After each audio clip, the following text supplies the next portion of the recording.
So in my regular business, I have a client who's also a close friend. And near the end of the year, he likes to send me something nice from Sweetwater or Guitar Center. The year before last, he'd actually watched that Beatles documentary, Get Back, and he was all excited about it, so he bought us matching Epiphone Casinos. Mine's right there, kind of love it. But last year, it was a Universal Audio Dream 65 pedal. See how cool it is? It meant a lot to me. It was a really good gift because I really wanted one, and I never would have bought one for myself. And he already had one. He was telling me how great it was. So as soon as I had the thing, I just started scheming on how I could work it into my rig. I really wanted to use it. If you recall my last episode, my Better Than a Helix episode, I explained that using the Stomp together with the HX effects has a benefit. A modular approach means you can switch out components. At the time, I was swapping out my Stomp, which is my amps, for my tube amp when I want to practice at home. And then if I wanted to use like a piecemeal effects pedal or a different all-in-one effects pedal, I wouldn't have to change anything in the other components if I swapped something out. But for my actual rig that I use at church, that would mean swapping out my HX Stomp for the UA Dream pedal. What happened when I tried to do that? Which of these two pedals is a better amp modeler for performing praise and worship music in churches? Let's unpack all of that right now. And at the end, I'll share a bonus tip, a secret hack I figured out to get the top 3 worship sounds and switching between them effortlessly. So the first observation about the difference between this and this as an amp modeler for praise and worship music is that this is kind of a lot of money for just the one thing. They were $400 MSRP, and they were fetching that when they were new. They were the hottest item in 2022. Nowadays, you can get them new for $320, used for $250-ish. Maybe if you wait for the right deal, you get a scratched one for under $200, and you get one amp, a model of a 1965 Fender Deluxe Reverb. Probably the best, most realistic model of the 65 Reverb. And you compare that with one of 6 speaker mic emulations that Universal Audio put into the pedal. Meanwhile, I bought my HX Stomp for $450 used, and it has every amp I could ever want to play. Actually, there's several versions of each amp. It's gonna have Marshalls, Voxes, all the Fenders, there's Dumbles, there's even boutique amps in there. Everything's in there. I've had this thing for years, and I've gone deep with well less than half of the amps available. It's mostly uncharted territory for me still. And on top of that, I can run dual amps in the Stomp, which I do. But the Universal Audio Dream pedal is not intended to be that kind of product. It's not trying to be versatile. It's trying to do one thing extremely well, perfectly, if possible. So is it perfect? Maybe. It's definitely better. Not so much that it makes the Helix sound bad. Do you see this amp behind me? That's a Vox VT30. That is a modeler with a tube in the power section. These things were the pinnacle of amp modeling 15 or 20 years ago. It was awesome. It had like 10 different amps. Now, I sold mine years ago to get out of credit card debt, but when I saw this one on Craigslist, 50 bucks, I had to get it. I had to pick it up. I wanted to relive the glory days, right? It was kind of awesome. Experience this amp that got away. But the truth is, I've been playing the HX Stomp for years. I'm really used to the Helix amp sounds. The VT30 sounds pretty bad now to me. I can't just play that amp. I wouldn't play it out. The generation of amp modelers that we have today that started with the Kemper and the Helix, they made these obsolete. They're not really usable anymore. But this UA Dream pedal isn't so good that it does that to the Helix and the Kemper. If I turn the UA Dream pedal off and I turn the HX Stomp on, then I'll think, well, I kind of like the Dream better. If I turn the Dream 65 pedal off and then I wait a day and then turn the HX Stomp on, I'm not thinking about the Dream pedal at all because I'm just loving what I'm hearing from the Stomp. But let's talk about what better even means. The UA Dream pedal was intended to be as realistic as possible. It was branded as a warts and all model. It would sound as close to the real amp in the room as you could possibly get. And they had like a team of people led by some crazy geeky guy studying this stuff and really putting their heart and soul into getting as close as they possibly could. You know the thing about tube amps, especially old ones? There's a lot of burps and gurgles. There's a lot of noise. They do stuff that you didn't intend. that you don't realize when you're a tube amp guy, you're used to playing tube amps, you're expecting those things. You don't even hear them. The listener doesn't necessarily like them though. The listener doesn't like all these crackles and things like that and speaker distortion. And in studios, when they record guitar amp tracks, they treat them in post. They clean them up. They hit them with compressors or EQs or whatever it is they do. They polish that tone up to be good enough for the recording. So the guitar tones you're chasing, they might not even be amp in the room tones. If you're trying to get a sound that you heard on somebody's recording, you shouldn't make it sound like amp in the room. You should make it sound like amp cleaned up in post, which is what the Helix amps sound like. They sound a little more refined, a little more polished, maybe a less visceral, but definitely more usable, definitely easier to wrangle out of the box. Want to know a secret about electric guitar in churches? Churches don't like noise. Churches like it clean. The whole reason we're using modelers is because the churches don't want to hear our amps on stage. We're not allowed to bring them. Amp in the room is the opposite of what they want. They want it to sound good. They might want it to sound big. They don't want to hear any noise, and they don't care about how authentic it is. It's meaningless to them. Most of the sounds we use have so much reverb and delay, it wouldn't make a difference anyway. You would barely hear it. They would not notice the difference. Let me give you a very specific example of what happens when realistic goes wrong for amp modeling. The first step, when I wanted to really work this into what I played at church, was to recreate my amp tones on this thing. It's kind of laborious. I'm sitting there A/B testing, I'm turning a knob a little bit, I'm listening to the stomp, I'm listening to the dream pedal, and I'm just trying to get them as close as possible. I'm trying to get the dream pedal to approach what I'm working with in the stomp through an iterative process. To isolate the amp model per se, I disabled the speaker emulation in the UA dream pedal, and we just ran it back to the stomp through the cab or the IR or whatever I was using there. I spent hours dialing this in, and I nailed it. It was great. I loved it. I did like it better than what I had in the HX STOMP. It was different. Let's say it was an improvement. So the next step was to figure out which of the universal audio speaker emulations worked best with my new settings. None of them worked. As soon as I switched from the Helix cab to the universal audio speaker emulation, everything started sounding like wet farts. I was horrified and greatly discouraged. I wanted to give up. I actually did. I set this aside for a while and had to come back to it a month or two later because it was just really demoralizing. There's a reason why it took me months to figure out how to work this pedal in. I learned a valuable lesson that day on the difference between an impulse response and a real speaker emulation. The Line 6 cab models, they're basically impulse responses. They're just an EQ curve. They do the same thing to the signal regardless of how much signal is coming in and what frequency bands those signals are. Whereas the Dream 65, warts and all, they gave you a real deal cabinet and speaker emulation. Well, guess what? Speakers don't have infinite clean headroom, do they? What happens when you overdrive a speaker and it distorts? It sounds like farts. Not good farts, wet farts. That's what it sounds like. I had pushed the tone stack and the gain stages in this pedal so far past the clean headroom of the speakers that it was utterly useless.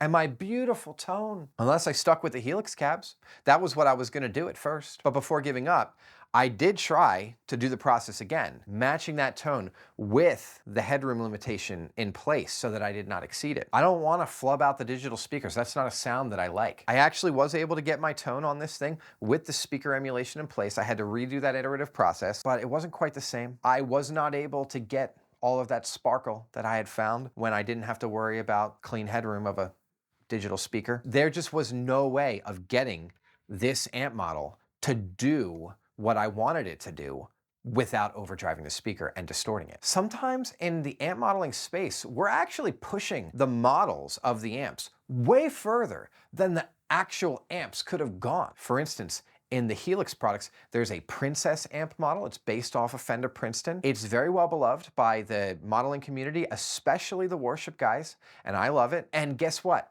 What we do with that thing, you would never be able to get a Princeton to do that. It's got a single 10-inch speaker. It would totally flub out on you. It would probably, that amp would sound like dry farts, not wet farts. It would be a good tone. It would be like a rock tone or a blues tone. It wouldn't be something we would do at church though. But because we don't have to worry about the clean headroom of the speaker, we take that Princess amp, we crank it, we get breakup out of it that it would be very difficult to get out of a real Princeton. It's kind of awesome. And I like that I can really treat the Princess amp model as its own thing, and I'm not bound by the limitations of the Princeton. We can make huge sounds with that thing, and it doesn't get gritty. When we do that, it's nothing like a real Princeton. We don't care, that's okay, because we're not trying to make it sound like a real Princeton.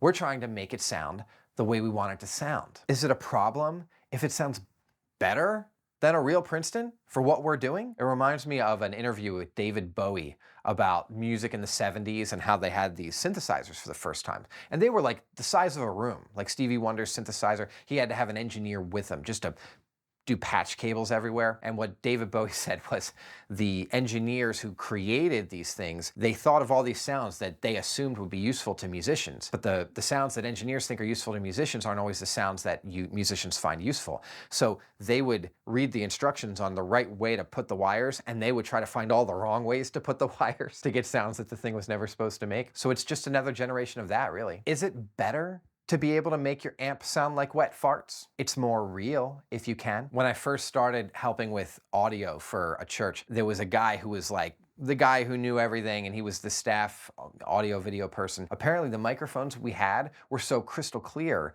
that it really revealed how not awesome the singing was.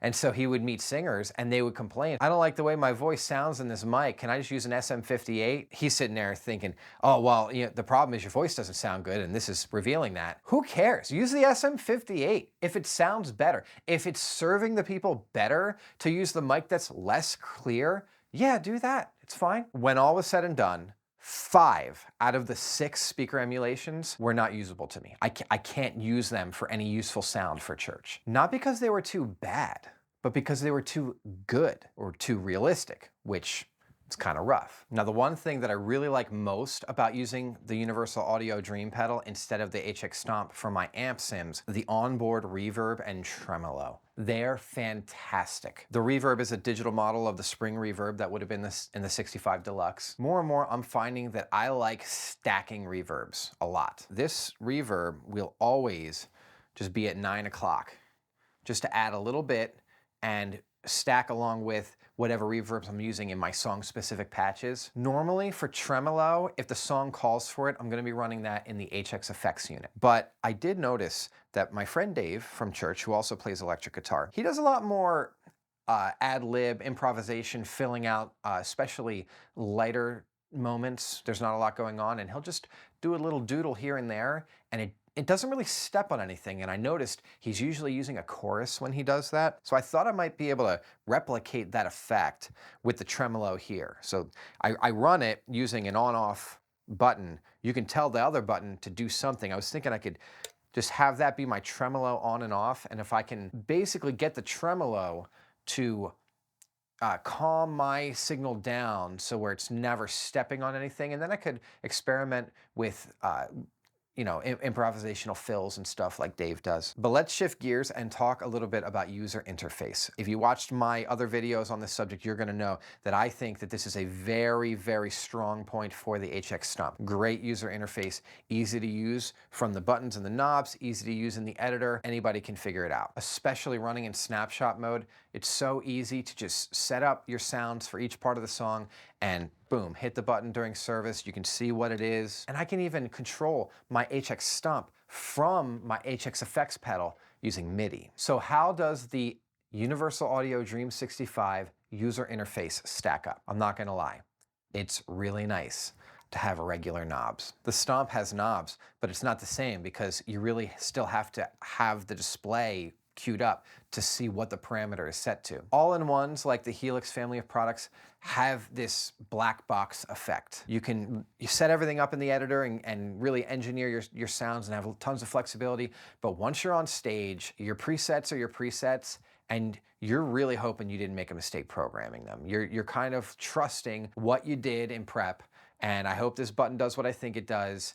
And obviously you have labels, but if you need to make a change on the fly, on the STOMP, it's annoying, but it's doable. On the HX effects, it's almost impossible. With the UA Dream Pedal, You can always look down and know immediately what you're working with. You can change it, just reach down and pop. Some unexpected need arises. Oh, it's a little too much gain in this room. You just pull it down. You don't have to worry about pulling it down on every single snapshot either. You can pretty much always be seasoning to taste when you're using something like this. Another benefit of this kind of setup where you always have your parameters in front of you, you are building this great intuition for your tone, for all the components of your tone, for the tone stack and the gain stages. That's valuable experience, and you don't get as much of that when you're dealing with the black box. You get that when you're sitting at your desk dealing with the editor. It's more of a marathon of engineering followed by trusting what you did, whereas this is just this slow drip of interacting with the tool, learning in your guts what it does when you do X, Y, or Z. Another thing I love about the user interface for the Universal Audio Dream pedal is that the output knob, the volume knob, is compensated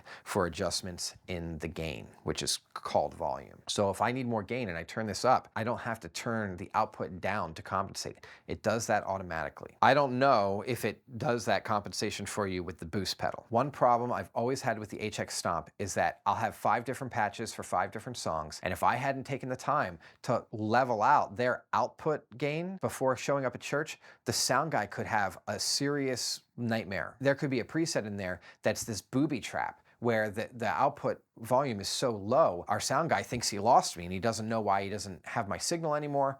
Or even worse, it's so much more volume that he's scrambling to pull the fader down because I'm like blowing everybody's head off. It gets really complicated. It's too many things. And there's another cost. When that happens, it makes your sound guy afraid to put you in the mix. He always wants to keep you back where if it gets out of hand, you're not going to be a problem. If you're always consistent with your output gain, then he can trust you more. That's a common thread when I'm using this Dream pedal instead of the Stomp. It's very limiting. But those limitations, they have benefits sometimes. But there's definitely some downsides. For one thing, there's no editor. There's no way to get under the hood of your presets. You can save a preset. You just hold this thing down right here. There's one slot for the preset. It can save one, but you can also save them to your mobile app, and it will do that automatically. And in the mobile app, you can't edit them.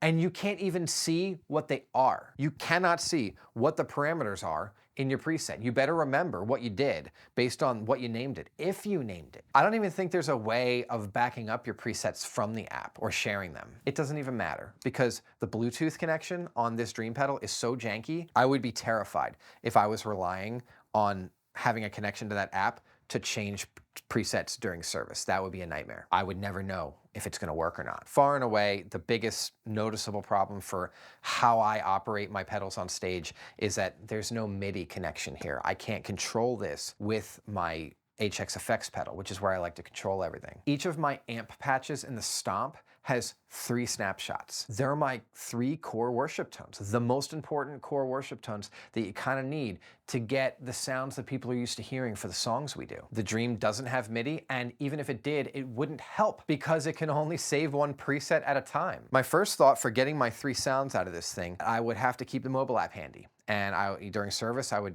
just call up the preset I needed. It's not viable. You cannot trust that app. You can't trust the Bluetooth connection. Sometimes the only way for me to get them to connect is I will put my phone under the Dream 65 pedal. Pro tip, when you really need your app to load for a minute to change something, just set your Dream pedal on top of your phone and half the time it'll work. My second idea was to utilize manual mode as the second preset slot. So I would just have my knobs where they needed to be for one preset, and then the actual preset would be another sound. And then I could turn that into 4 sounds if one button toggles manual and preset and the other button toggled the boost function. So I could have 2 sounds and then 2 that would be a boost of each respective sound. But it doesn't really get me there because the difference in my sounds is not gain most of the time. The difference in the sounds has more to do with the tone stack. Could I condense the 3 sounds into 2? Maybe. I actually started with 4 sounds. I condensed them into 3 sounds because the HX Stomp only had 3 snapshots. But that was a little different because 2 of my 4 sounds were almost identical. And that's not the case for the 3. I could probably condense them, but I would lose something. On my tube amp at home, I actually have dots that I've painted around the knobs so I can just flip the knobs where they need to when I want to switch between sounds. And that's okay when I'm practicing at home. I don't think I would want to be bending over and turning 4 out of the 5 knobs between each song. Luckily, I found a solution that's better than all of these. My secret hack to get the Universal Audio Dream pedal to give me my 3 worship amp tones and to switch between them seamlessly on the fly. My 3 amp tones could be described as follows: scooped and sparkly, Hillsong; mids pushed, and kind of dirty, a little dirty. That would be the Bethel sound. A little balanced, not scooped and not quite mids pushed, and it's also almost dirty, and that's everything else. The key to my trick for getting these 3 sounds from the Universal Audio Dream pedal on the fly, this switch here selects between a stock 65 Deluxe Reverb or one of 2 emulations of a mod on that amp that were popular or common or whatever. Most of what this switch is doing is impacting what this boost knob does. For stock, it's a clean boost, just like the gain block on your HX Stomp. For lead, that's up, it disables the digital bright cap. It tames those harsh highs as you bring the boost knob up, and it also warms it up a little. The D-Tex mod is the Stevie Ray Vaughan modification, according to the user manual. It does more than the others. That modification disables the tremolo, and it also brings a lot of mids in. And so much so that as the boost knob comes up, the tone stack is getting tapered down. Pulling the boost knob up when you're on D-Tex is equivalent to bringing the highs and the lows down, which of course would be equivalent to bringing a mids knob up if there was one. So what I figured out is that if I dial everything in just right, and if I bring the gain down and then compensate for that by bringing the boost knob up, then the mod switch will have the following effects. In stock, because that boost knob is up, the highs are going to get a little gnarly. It's going to give me that sparkle that I wanted for the Hillsong tones. And the amp is naturally scooped anyway, so it's kind of there.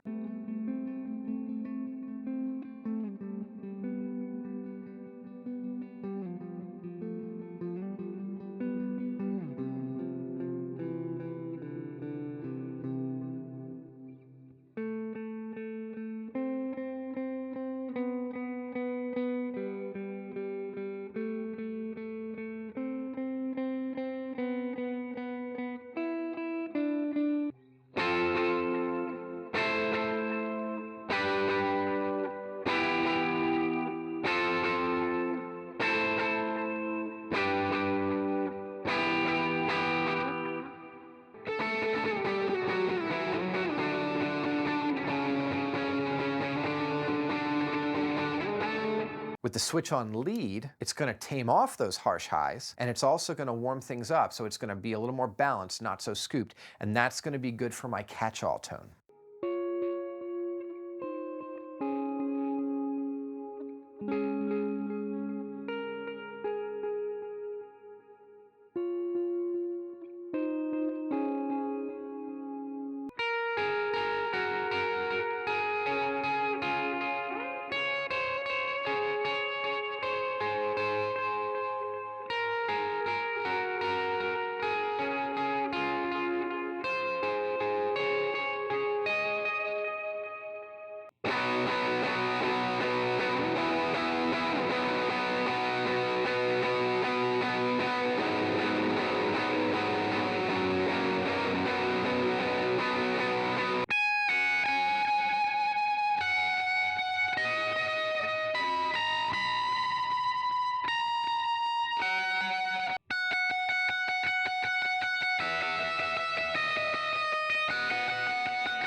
In D-Tex, it's going to neutralize the tone stack, bringing up the mids, and it's going to get a little dirty because the boost knob has more power on D-Tex, and that's going to give me that Bethel tone.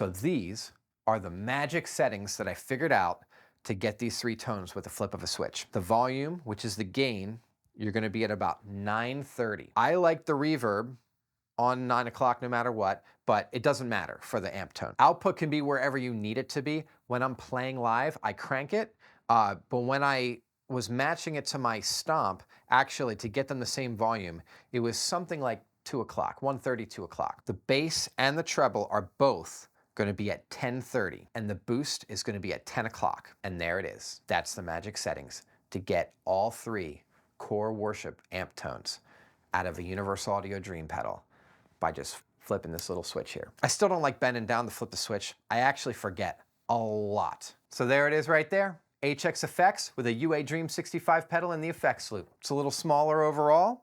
No 4 cable necessary. I don't even need these MIDI cables. But this does beg the question, what do I do with the stomp now? This actually opens up all kinds of possibilities. Let me tell you an amazing way to utilize the HX Stomp, even when you've got amps and effects covered in the next video. In my Better Than Helix video, I explained my way of running an HX effects unit together with an HX Stomp to get all the functionality of a full-size Helix in a smaller, more versatile package. And one benefit of the modular approach is that you can substitute any component for something comparable without making any modifications. Swapping out the Stomp for a tube amp, in my case, or if I wanted to go from the HX effects to a different effects unit or even a piecemeal pedal board, I'm good to go. Then in my HX Stomp versus Universal Audio Dream pedal video, I teased at the end that one of the benefits of swapping out the Stomp for the Dream 65 is that it frees up the Stomp for other uses. Now the Megazord Helix rig was set up with 4 cable, so the first thing we're gonna do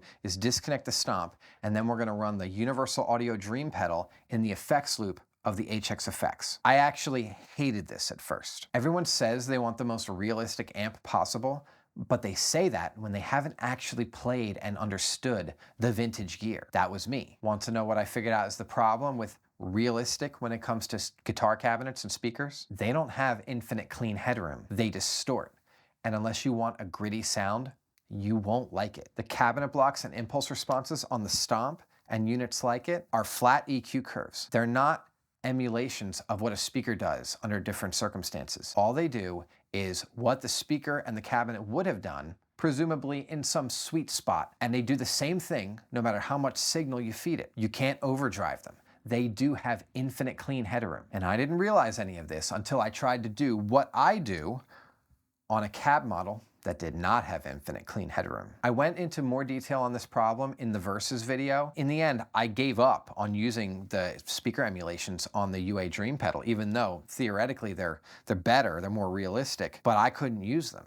So what I did to get around it, I used impulse responses in the HX effects. See, the HX effects doesn't have the speaker cabinet models that Line 6 puts in the Helix or the HX Stomp, but you can put IRs in there. And I have a lot of good third-party IRs to use. Thankfully, I eventually did find settings that worked on the amp model that didn't distort the speaker emulation. If I use this one speaker model that they give me, the other 5 didn't work. So now what should we do with the Stomp? Number 1, I'd prefer the Stomp to be the first element in the signal chain. And there's 3 big reasons for that. You've got the gate and the poly capo. I like the gate on at all times to silence noise when I'm not playing. It's important, and it's been hurting me not to have it. Churches don't like noise. They don't like 60 cycle hum. They don't like the noise you get from overdrive pedals when you leave them on. I actually have to sit and ride my tuner to mute myself every time we stop playing for a second during rehearsals, or the pastor is gonna stop everything and start hunting down what's that noise he hears. I also like a poly capo in every patch because church singers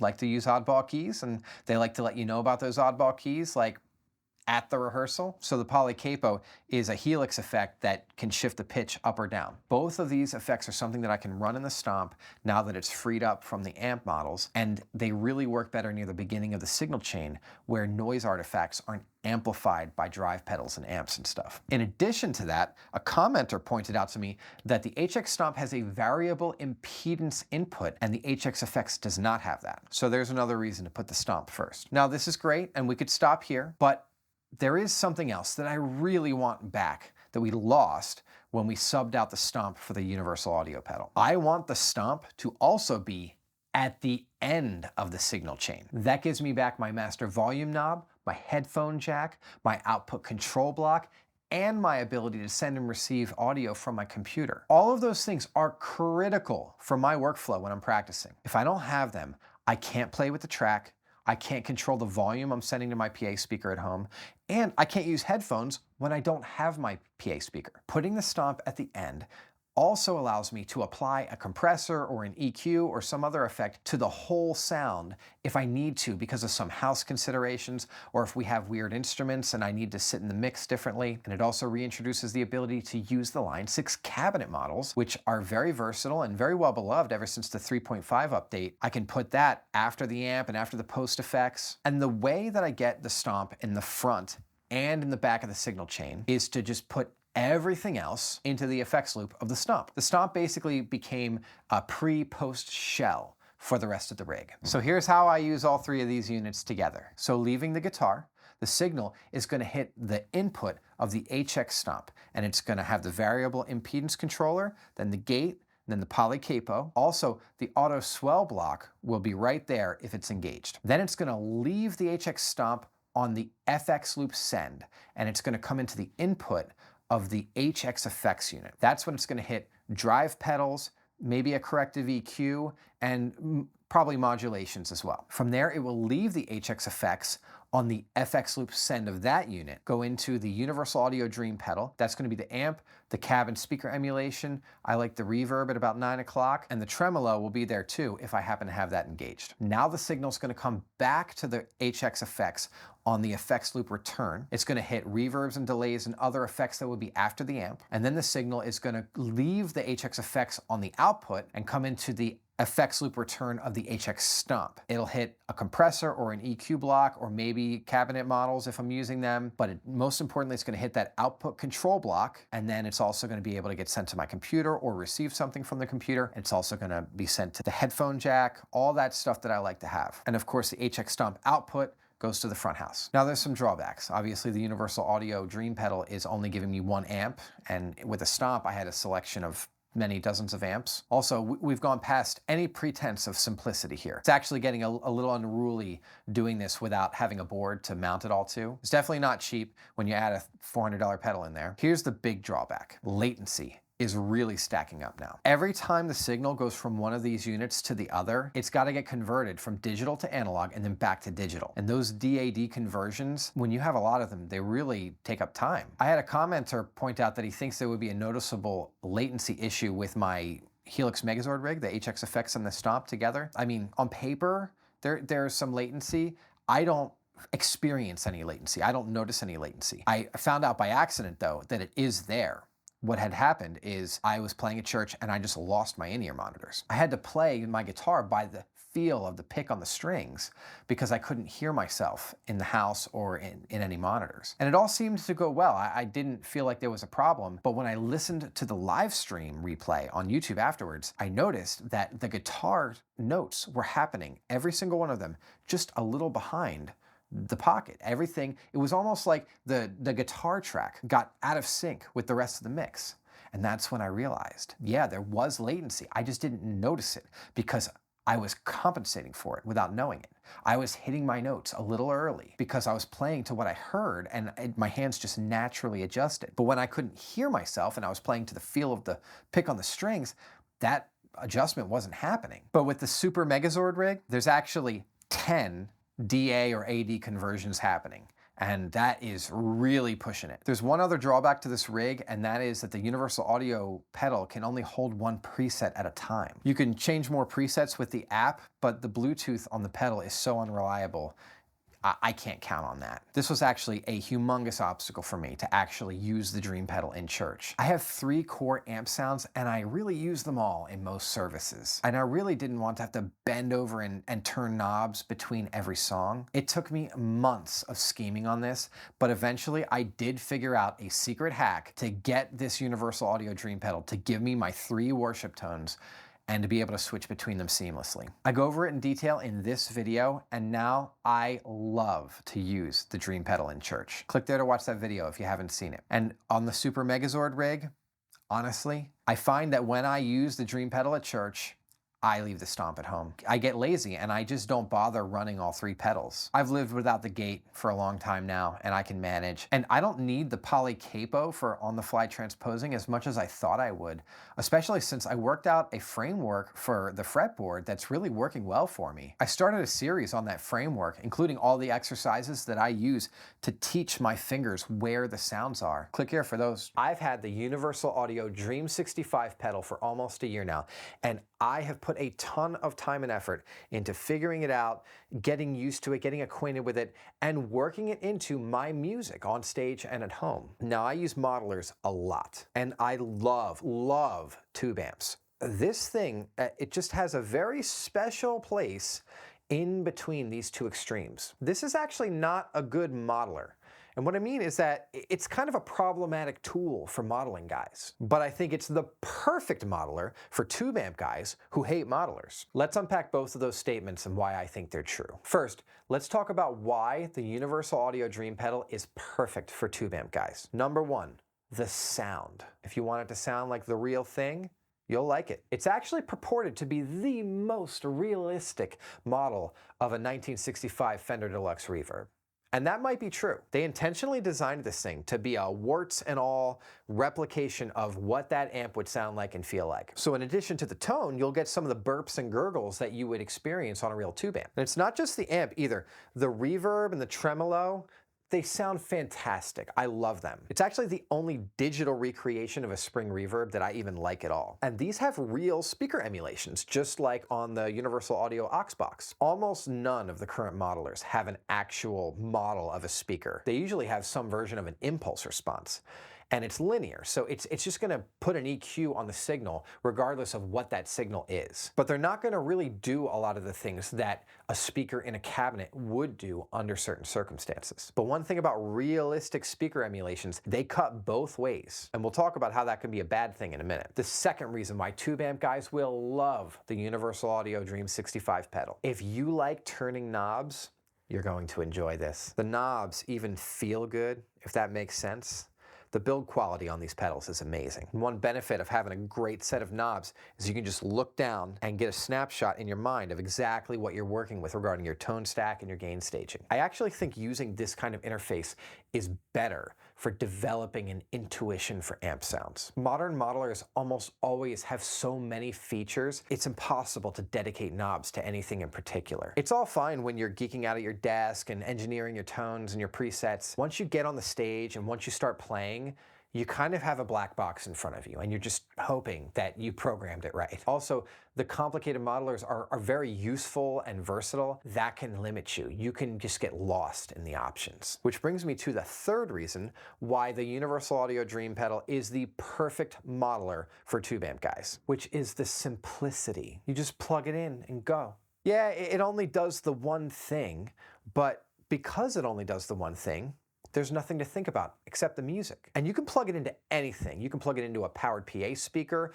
a full range flat response cabinet. You can plug it into the receive of an effects loop of another amp to basically use the power section of that amp with this as the preamp section. And you could even just plug it into the front of any amp. It's gonna sound great no matter what you do. Mine was actually a gift from a close friend who had one as well, and he plugs it into the front of his vintage Super Reverb. And it sounds amazing. He doesn't have to dime his amp and blow out his eardrums to get a little breakup. You wanna know my favorite thing to do with the UA Dream pedal? I like to go into my garage and I will just go all the way back in a reclining chair and I'll snuggle up next to a guitar and I'll put this right on the armrest plugged into whatever amp is in arm's reach. And I will just decompress and let the music come out of me. It is a legitimate soul-searching exercise for me. You ever lay on the couch with your Helix or your quad cortex and just turn your brain off and enjoy? Probably not, right? The bottom line about the modelers is that for a lot of people, using them feels like work. Usually your experience of a modeling rig is a matter of mathematics. You can't really explore by feel. There can even feel like there's a layer of separation between you and the sound. It's almost like the difference between seeing the ocean through your window and seeing the ocean on your television. So when I was an electrician, I would have to train apprentices.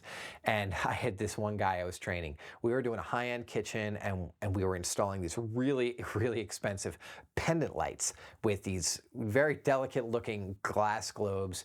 And I'm opening up these lights and I'm thinking, oh man, I just know this guy is gonna wanna just pick up this stuff and play with it, and I don't want him to break it. So I'm opening the box and I just say out loud, okay, we're gonna set these glass globes over here and not touch them so that they don't break. The moment that I set the globe down, saying that, he just grabs it, picks it up, flips it around, knocks on it, and I was trying not to get mad, and I remembered something I learned in college right around that time about different learning styles people have, and I said, oh, you know, I think you're a kinesthetic learner. And he was like, oh yeah, what is that? And I was like, well, that means you learn by touching things and feeling them. And he just started cracking up. And he said, Billy, is that your nice way of saying to put that the heck down? It was. Tube amps are like that. You want to get your fingers on the knobs, and the Dream 65 pedal's like that. Now let's talk about why the Dream 65 pedal is a problematic tool for modeler guys. The funny thing is that the Dream 65 models a Fender Deluxe Reverb really well. So it's like, if it models good, why isn't it a good modeler? First, the sound. Let's talk about sounding real versus sounding good. In your mind, think about your favorite guitar tone ever. Where did you hear that tone? On a record, probably?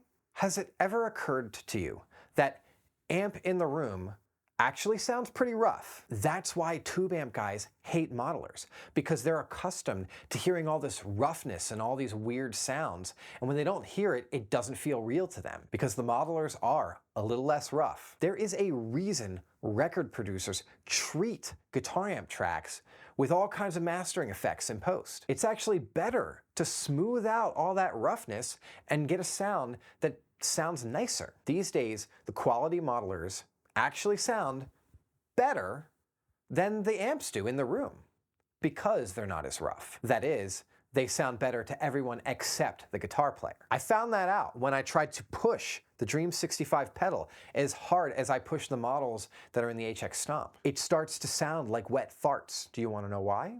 Realistic speaker emulation, like we talked about. Speakers don't have infinite clean headroom. Sometimes modeling guys, we push the amp models way further than the analog gear ever could have gone, and we like that. This was a serious problem for me when I tried to use the Dream 65 pedal to actually make music for people other than myself. I never had that problem with any of the Line 6 cab models because you can't distort them. They do have infinite clean headroom. They're less dynamic than the universal audio speaker emulations, but one side effect of that is that they always sound good. When it was all said and done, 5 out of the 6 speaker emulations that Universal Audio makes available on this pedal are not useful to me in making music for other people.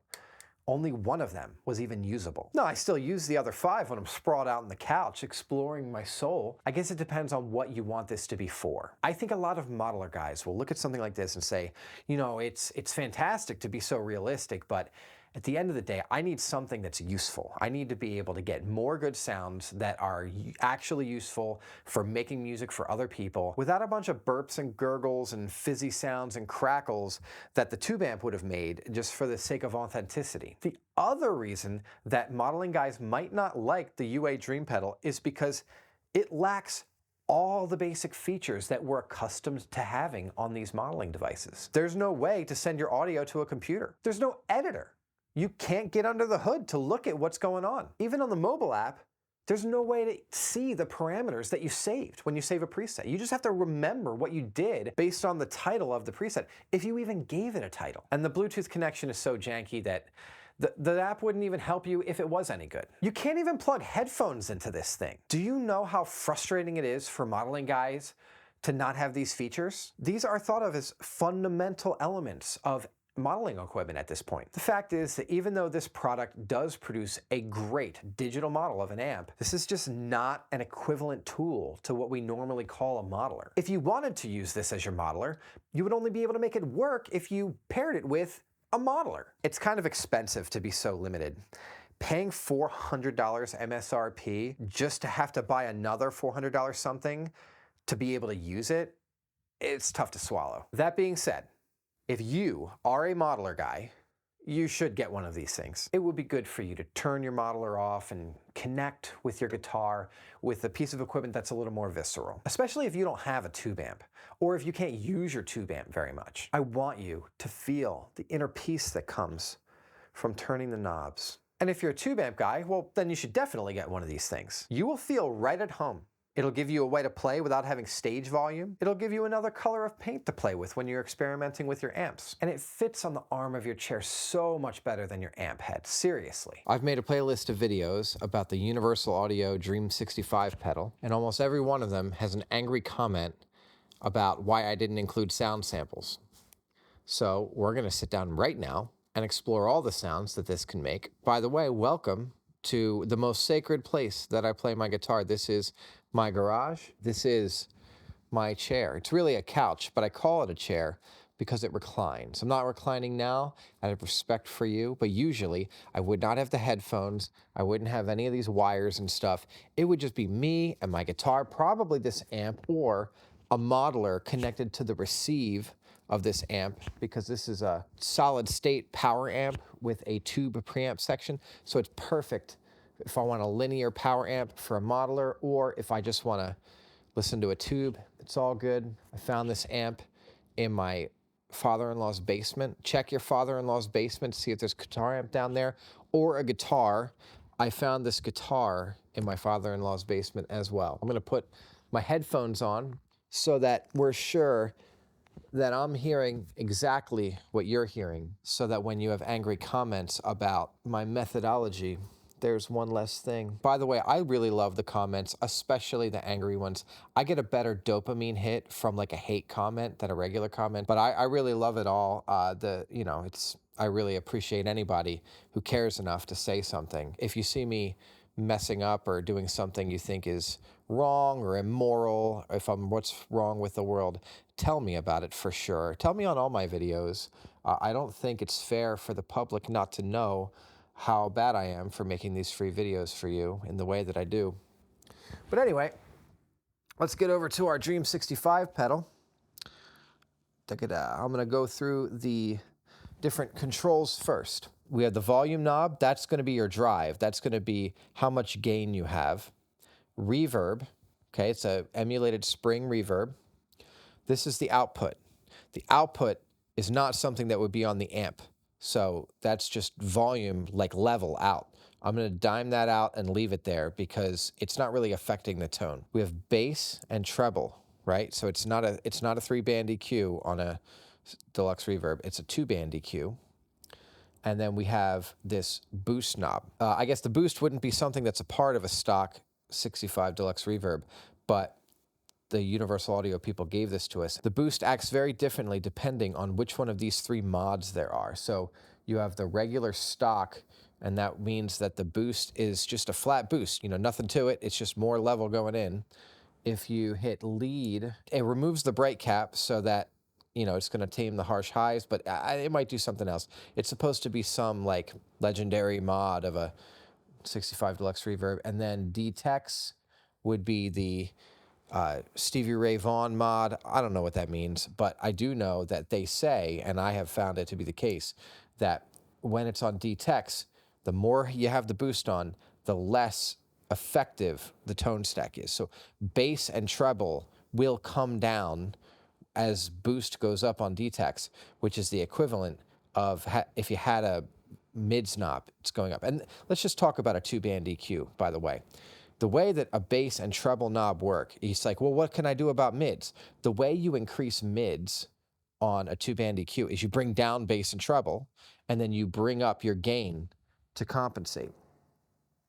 So if you don't have enough mids, bring down your bass and treble, bring up your gain until you had the same amount of gain, because all this stuff is interactive. If you bring down bass, it's gonna reduce the amount of bass that's hitting the gain stages. It's going to reduce the amount of distortion in those bands. Same thing with treble. You bring down treble, it's not just going to make the tone darker. It's going to cause less distortion in the upper band. All you have to do to have a mids knob is turn down bass and treble and then turn up gain to compensate, and you're good. Same thing if you wanted to scoop it out. Crank treble and bass and then turn down the gain, and that would be the effect of pulling down a mids knob. So let's just listen to it. This is my praise and worship settings. So we're just gonna use this as a starting point.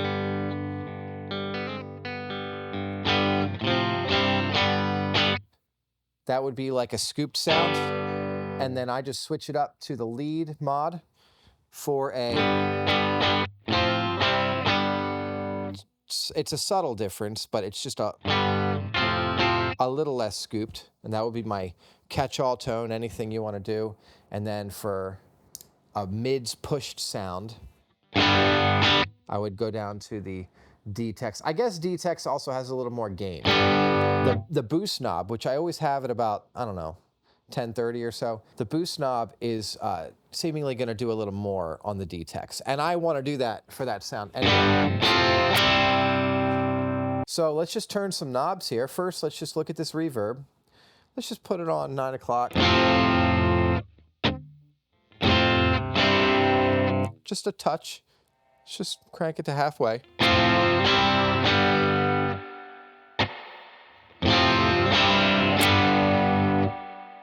If this was the only reverb I had, then it would get me there. I mean, I prefer more ambient type of reverbs, but it's the best modeled spring reverb I've ever had.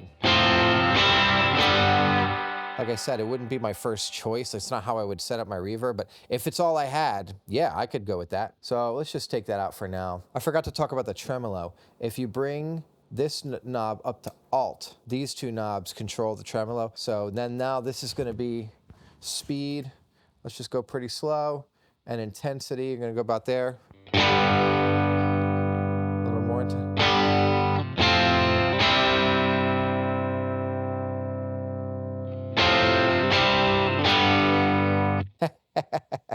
It wasn't doing anything because I was on D-Tex. I forgot to mention that too. On D-Tex, if the boost is not on 0, it will disable the tremolo. So now let's just go back to the stock mod. All right, so that's really tremmy. Let's speed that up a little bit and bring it down a little bit. Sounds great, right?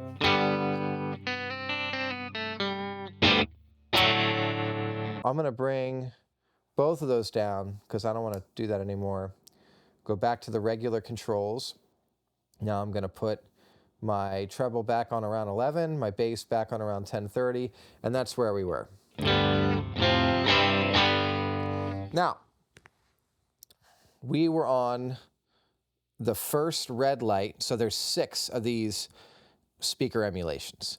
This one is the only one that's pretty dark. I call that the dark one. I think that's just a ribbon mic on some speaker or other. The middle red is gonna be your Oxford speaker. That's a stock. That's how this 65 Deluxe Reverb would have came.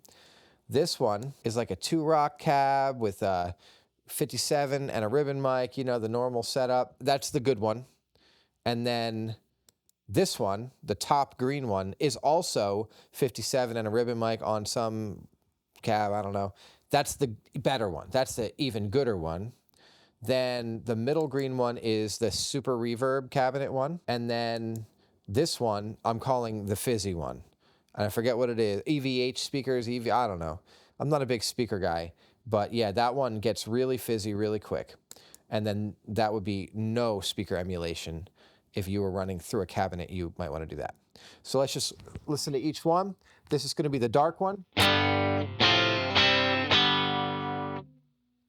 The neck pickup. Bridge pickup on the Oxford. Okay, neck pickup. Go down to the good one. Bridge pickup.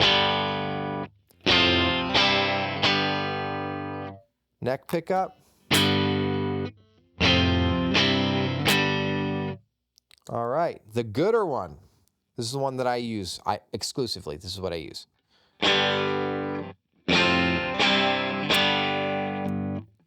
Neck pickup. Super reverb, bridge pickup. Okay, neck pickup.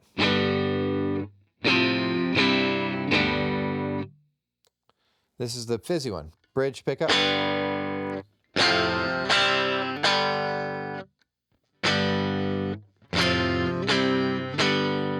So they all sounded okay, and they all sounded usable with these settings. It took me a long time to really know what settings were the sweet spot for this modeler, because it really does act like the real amp. And on a real tube amp, especially like an old vintage tube amp, there's a lot of places that it's going to act weird when you go there. So let's do that now. Let's just see what happens if we just crank it.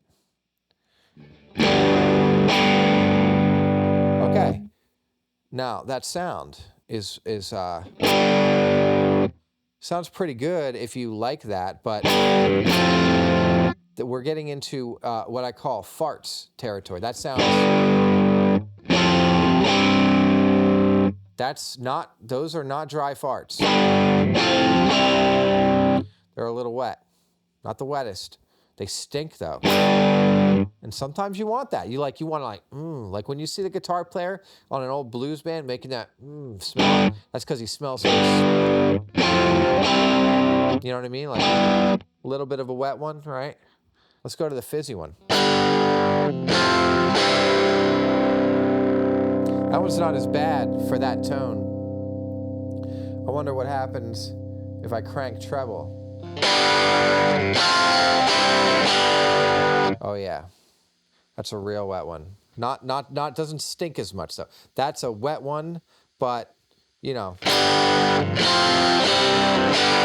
This guy, he ate the hot sauce, but he didn't have that much beans. You know what I mean?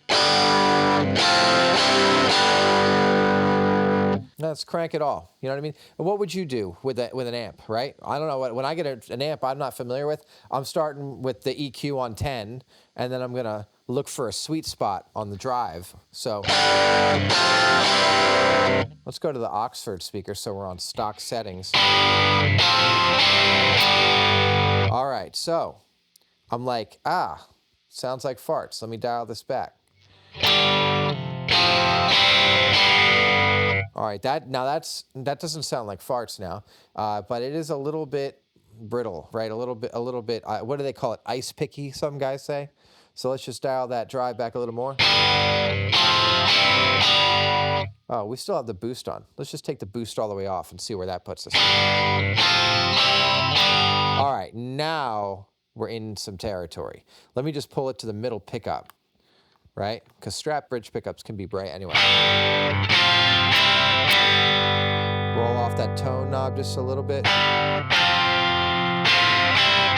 All right, now we're with something we can use. It's still a little bright, but whatever. Maybe I'll just roll off the treble. How about that? But see, when I do that, I lose gain. Bring the gain back up. And now the bottom is just falling apart. That sounds like farts again. Let's go to the one that just has a ribbon mic. It's a little better. Let's just bring the gain back. We're not going to bring the treble back up. We're just going to bring the bass down. We're going to put everything at 12 o'clock just to see what happens. There you go. That's usable. Let's go back to the bridge pickup. Still sounds great. Loving that. All right. Listen, I'm not here to impress you with any guitar playing right now. I'm not really a great guitar player anyway. I mean, like, I can kind of play, but I'm not a great improviser. That's not really what I'm here to do. I'm not here to make you think that I'm a great guitar player. I'm here to get you information about this pedal and about your playing. I want you to play, right? I'm not here for you to get into my playing. I'm here to get hobbyist guitar players playing for other people. That's, if you want to know the mission of the channel, there's an army of guys who play guitar as a hobby and never play for anybody else. I just want to get them playing in public. You could be gigging, it could be for free, whatever. Busking, I don't care. Busking wasn't a word when I was all around town playing my guitar for whoever. So like, just play music for people. It'll make the world less lonely. That's the mission. Everything else is subservient to that. These products could, whatever, you know, I like this pedal, you take it or leave it. You know, it was a gift from a friend, so like, it's a little special there, but I mean, I don't really know what else you want me to show you with this thing. I don't know, we could dime out the boost. Let's put it on D-Tex, dime out the boost, leave everything else at 12 o'clock. That sounds pretty good, right? Doesn't sound like farts at all. I didn't tune my guitar. I don't know if that's affecting anything. Let's dime everything out. Boost, everything, D-Tex. Now that sounds so sloppy that it sounds good. That's beyond farts, right? That's, I don't like that, no. Do you hear that?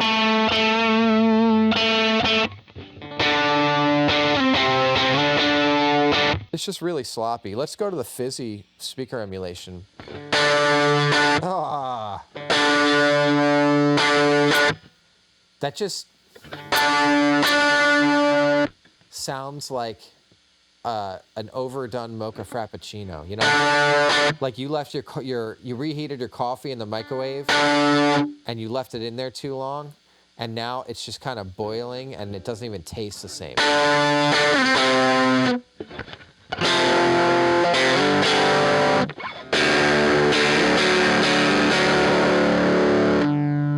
No. Let's just leave everything dimed and go to the lead. No, we're still on that fizzy speaker emulation. I can live with that.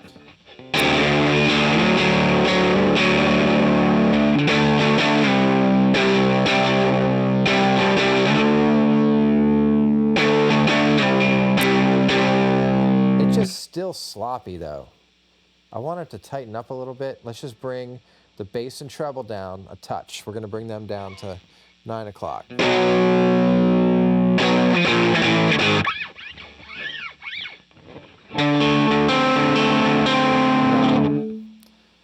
Bring it back to noon. I'm sorry, that was a 9 o'clock before, that was 3 o'clock. Bring that gain back. Bring that boost back.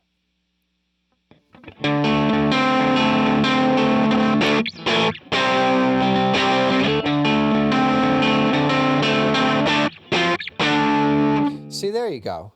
I just don't want it to sound like chaos. I want it to sound like something. If you're one of these people that got angry when I talked about the limitations of this pedal, it has limitations because it sounds like a real tube amp.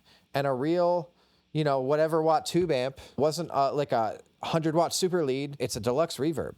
So yeah, it's got more headroom than a Princeton, but not that much more. It's not infinite clean headroom on one 12-inch speaker. Was it a 12-inch speaker in a deluxe reverb? I think so. Yeah, it's gonna flub out on you. If you crank it, if you crank everything, it's gonna flub out. That's what it's gonna do. Flubbing out doesn't sound great in most contexts. It's not a dig on the unit. It's actually a compliment. It flubs out just like the real thing. If you're angry about that, you should let me know how wrong I am. Tell me what a bad person I am, please. And even if you hate me and think that I should stop and you tell me about it, I'm glad you're here. I appreciate it. Do you like my couch? Do you like my chair? This is what I mean. Look at this too. This thing, look at this. It fits perfectly on the arm of the chair. This is awesome. Better than any other pedal. My Stomp will fit here. Just full disclosure on the signal path, I'm running this through a Stomp only to get the signal into my computer, because this unit doesn't have computer audio interface, which is really stupid because it has a USB port. They have a USB port on here and it doesn't do audio interface. That's so frustrating. Seriously, Universal Audio, we know what you're doing. Pull up. But anyway, nice pedal anyway. Thanks for making the awesome pedal. But I definitely take it as like you spitting in my face, putting a USB port on here and not giving us a connection to the computer. I feel that spit in my face. What else are we gonna do? Let's take treble and bass all the way down so that we can practice just cranking the mids. That's what this would be, cranking the mids. Oh yeah.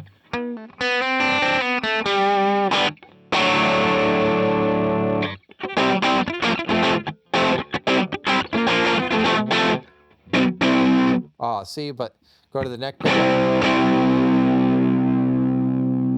I'm gonna bring the treble up just a little bit, up to 9 o'clock. Bring the gain down. I'm just gonna go back to the bridge pickup. How about that? Bring the treble all the way down.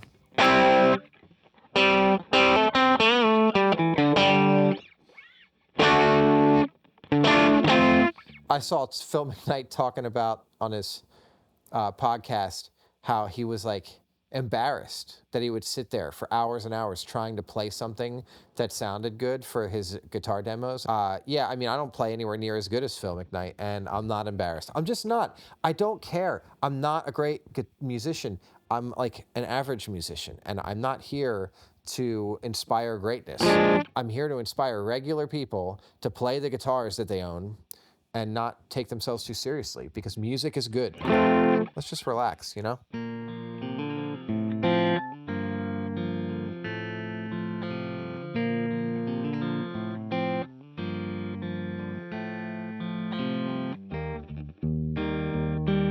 Oh yeah, I gotta tune this guitar. I don't really know what else I can say that would be of value to you. I got it to make the fart noises, okay? So, it's real, okay? You heard it. Sounds like wet farts if you turn knobs up, and that's okay. You should play your guitar on your armchair. You should, sometimes I'll turn off all the lights, tip from Carlos Santana, just turn off all the lights and just go for a walk. I'm gonna do that right now. It's gonna be awkward with you watching me, but I'm gonna try to do what I would do if I was just unplugging my brain, right? Plugging in my guitar, unplugging my brain, and just exploring my soul. So I'm just gonna pretend you're not here. So I can't see you.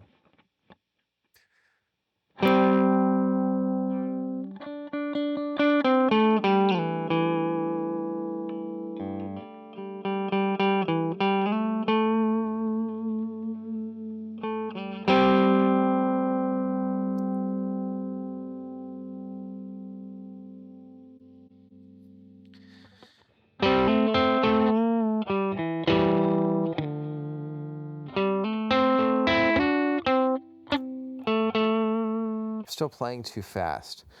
This is really what it is if I'm not trying to get anywhere. Let me just put my preset on. I don't know what this preset is, but maybe I'll like it.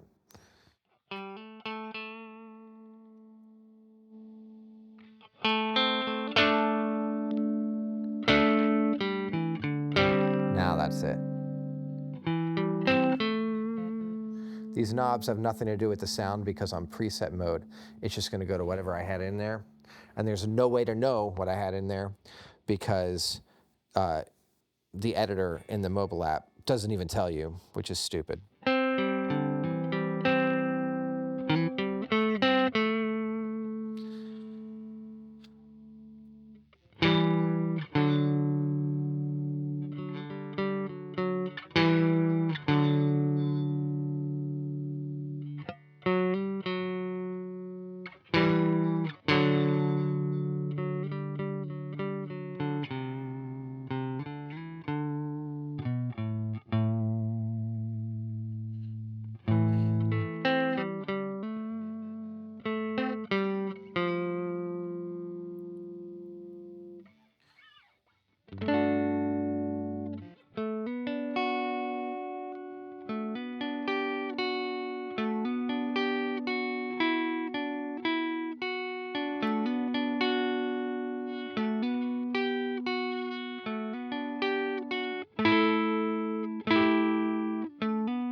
Well, I better stop recording before my phone dies.